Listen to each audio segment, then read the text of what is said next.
Discipline could have saved my life, but I learned it too late. I do not mean that in a dramatic movie kind of way. I mean it in the ordinary, painful, real-life way. The kind where years pass, opportunities disappear, health declines, money slips through your hands, relationships strain, and your mind stays heavier than it should because you keep living without structure and calling it normal. That was my life for a long time. Not a total collapse. Not some spectacular disaster everyone could point to. Just a slow leak. A life losing strength through inconsistency. A man losing years through habits that looked small in the moment and expensive in the long run. I used to think discipline was for extreme people. The ultra-focused, the highly successful, the naturally driven. I thought discipline was some harsh lifestyle built for people who loved routines and pressure. What I know now is very different. Discipline is not punishment. Discipline is protection. And without it, life becomes far more painful than it needs to be. For years I lived in reaction. I did what I felt like doing when I felt like doing it. I handled what became urgent. I delayed what was important. I made promises to myself in emotional moments and broke them in ordinary ones. I told myself I needed motivation. I told myself I needed the right mood. I told myself I would get serious on Monday, next month, after the holidays, after things settled down, after this stressful season, after I had more energy, after I felt more inspired. That is how people lose years. Not because they have no dreams, because they keep placing discipline behind emotion and expecting life to improve anyway. My problem was never that I did not know better. I knew. I knew I needed more structure. I knew I needed to manage my time better. I knew my body needed consistency. I knew my money needed attention. I knew my mind needed order. I knew my goals needed action. But knowing is cheap when it is not tied to behavior. Knowing without discipline becomes a strange kind of torture, because you are not blind. You can see exactly what needs to change. You just keep not changing it. And every time you do that, something inside you weakens. Your self-respect weakens. Your confidence weakens. Your trust in your own word weakens. I used to think the biggest cost of undisciplined living was lost productivity. I thought it just made me less efficient. But inefficiency is the surface. The deeper cost is that chaos gets into your identity. It gets into your mood, your relationships, your finances, your health, and the way you see yourself. When you live without discipline long enough, you begin to feel like life is always happening to you. You are always catching up, always recovering, always apologizing, always restarting, always trying to regain ground you keep losing. That cycle is exhausting. And worst of all, it teaches you to expect struggle where structure could have created peace. I remember how normal that felt. I remember waking up already behind. I remember telling myself I would use the day better, and then watching it dissolve into distraction, delay, tiredness, and reaction. I remember how often I confused activity with progress. I was doing things all the time, answering, moving, handling, dealing with life. But underneath that motion, I was still not directing myself well. My days were not shaped by clear standards. They were shaped by mood, pressure, and the loudest demand in front of me. When a man lives like that for years, he starts feeling unlucky when he is actually unstructured. That is a hard truth to face, because it means not every pain in your life came from bad luck, bad people, bad timing, or a hard environment. Some of it came from the fact that you did not govern yourself well enough. I did not want to admit that for a long time. It was easier to say life is hard. Things are complicated. I've had a lot on me. I'm doing the best I can. And some of that was true.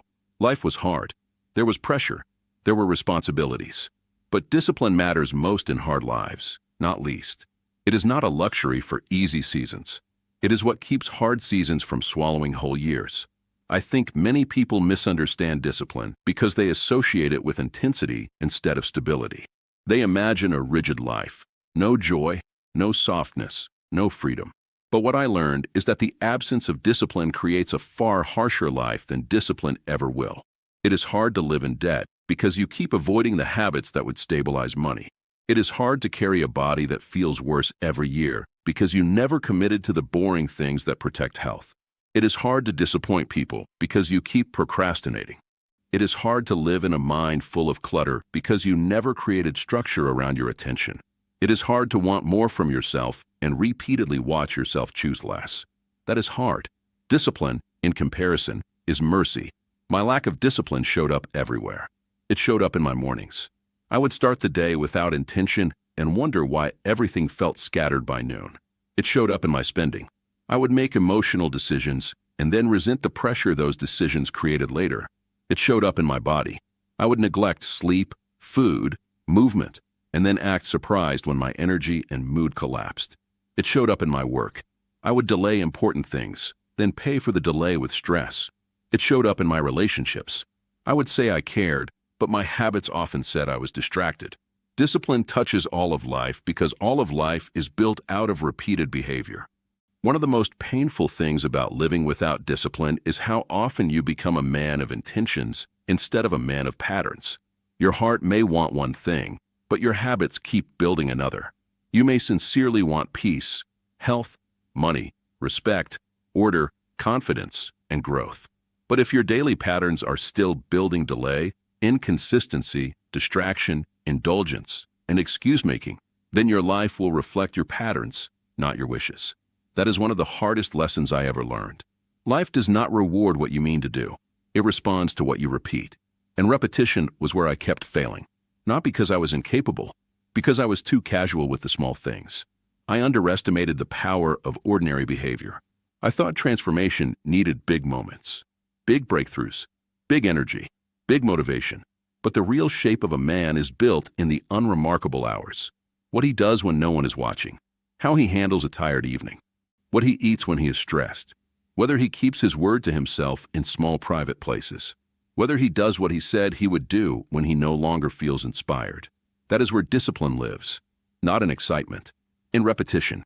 There were years I thought I had a motivation problem. I do not think that anymore. I had a standards problem. I was too willing to negotiate with myself, too willing to let feelings rewrite commitments, too willing to excuse behavior I knew was weakening me.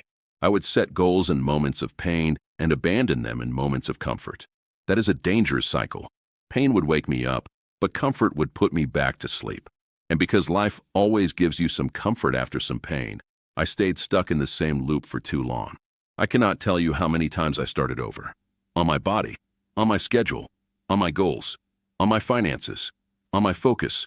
I became a master of the restart. But restarting is not transformation if the underlying relationship to discipline stays the same. You can restart forever and still stay the same man if you never stop making your habits optional. That was me. I was always beginning again, but I was not becoming dependable to myself. And there is a deep kind of sadness in not being able to trust your own promises. That sadness changes you. You stop dreaming with strength because you no longer believe your future behavior will support your vision. You stop respecting your own plans because too many of them have been abandoned. You start living smaller, not because you have no potential, but because you have become emotionally cautious around your own inconsistency. That may be one of the least discussed costs of undisciplined living. It shrinks your relationship with yourself. You become a person you cannot fully rely on. I saw this most clearly in my health. There is something humiliating about knowing that much of your suffering was preventable in principle, even if not easy in practice.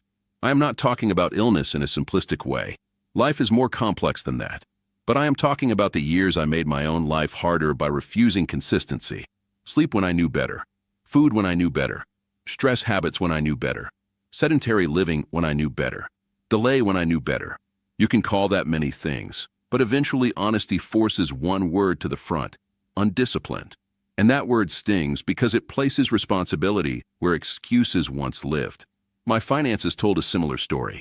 I worked hard, but too often I let short-term feelings override long-term standards. I delayed the habits that would have created margin. I was careless in moments that did not look costly at the time. I did not always respect the invisible discipline of order, tracking, planning, restraint, and consistency. Then later I would feel trapped and say life was expensive. And yes, life is expensive, but chaos is expensive too. Lack of discipline adds private taxes to everything. Late fees, stress, waste, repetition, repair, lost time, lost energy, lost opportunity. The same pattern affected my mind. A man without discipline in his attention becomes vulnerable to every distraction, every impulse, every mood, every random demand. That used to be me. I let the day pull me apart. I gave my mind away cheaply. I did not protect focus the way I should have. I did not protect silence. I did not protect routines that would have made me steadier. I lived too close to the surface. And a man who lives too close to the surface becomes easy to shake. I think what finally changed me was not inspiration. It was pain with clarity. The kind of pain that stops being emotional and starts becoming instructional. I reached a point where I could no longer pretend my life was simply hard. It was hard, yes, but I was also making it harder through lack of structure, through inconsistency, through negotiation, through delay, through not doing the simple things long enough for them to become real. That realization was humiliating, but it was also freeing. Because once you name the real problem, you stop demanding the wrong solution. I did not need more speeches. I did not need more hype. I did not need more intense temporary emotion. I needed standards. I needed routines. I needed repetition. I needed to stop asking myself what I felt like doing and start asking what the life I wanted required me to do. That shift changes everything. Because discipline begins the moment your standards stop, depending on your mood. And what I found on the other side surprised me. Discipline did not make my life smaller. It made it calmer. It did not make me rigid. It made me more reliable. It did not remove freedom. It created it. There is a freedom that only comes when you are no longer ruled by appetite, tiredness, distraction, avoidance, and excuse. There is a peace that only comes when your life starts matching your values in visible ways. There is a confidence that only comes when you prove to yourself, repeatedly, that your word means something. I wish I had learned that in my 30s, or my 20s. Even my 40s would have been better. But I learned it through loss, through years I cannot get back, through unnecessary struggle, through watching what inconsistency does to a life over time. And if there is one thing I want to say clearly to anyone listening now, it is this. Discipline will feel difficult in the beginning, but a life without discipline becomes far more difficult in the end. If I could speak to my younger self, I would tell him not to romanticize spontaneity when what he really needed was stability. I would tell him not to trust motivation with decisions that require systems. I would tell him that small habits are not beneath him. They are building him. I would tell him that the man he wants to become is hidden inside repeated choices, not emotional declarations. I would tell him that discipline is one of the deepest forms of self-respect because it protects his future from his present weakness. I would also tell him not to wait until pain becomes unbearable to become consistent. Do not wait until the doctor warns you. Do not wait until the money pressure feels humiliating. Do not wait until people stop trusting your follow-through. Do not wait until you are sick of yourself. Start while the costs are still small. Start while the habits still feel easy to change. Start before chaos becomes identity. Discipline could have saved my life, but I learned it too late. Not too late to tell the truth. Not too late to change some things, but too late to recover every year I lost to inconsistency. So if you are younger than I am, hear me clearly. The life you want is not usually blocked by one giant obstacle. It is often blocked by 100 small, undisciplined choices repeated so often they start to feel like personality. They are not your personality. They are patterns, and patterns can change, but only when you stop protecting them with excuses. Discipline is not there to control you.